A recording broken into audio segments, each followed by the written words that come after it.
Higher secondary ஸ்கூல்ல 9th standard படிக்கிறோம். என் பேர் வந்து பவித்ரா. என் பேர் ஏ கனிஷ்கா. இப்போ கான்டினென்டல் ஓஷன்ஸ் பத்தி தான் பார்க்க போறோம். ஃபர்ஸ்ட் ஓஷன்ஸ் பத்தி பார்க்கலாம். Pacific ocean, southern ocean, Indian ocean, Arctic ocean, Atlantic ocean. இப்போ நம்ம கான்டினென்ட்ஸை பற்றி பார்க்கலாம். இந்த வேர்ல்டுல மொத்தம் 7 கான்டினென்ட்ஸ் இருக்கு. என்னென்னா north America, south America, Africa, Europe, Asia, Australia and Antarctica. இப்போ இதுவரைக்கும் பார்த்தா கான்டினென்ட்ஸும் ஓஷன்ஸும் யார் தெரியுமா வந்து மார்க் பண்ணுங்க.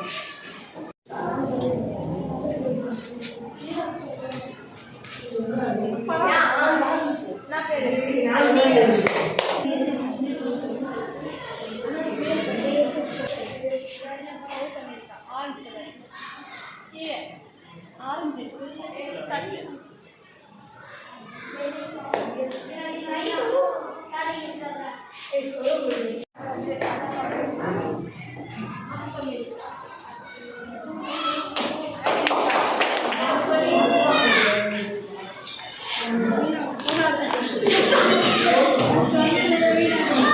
அடுத்து பாய்ஸ்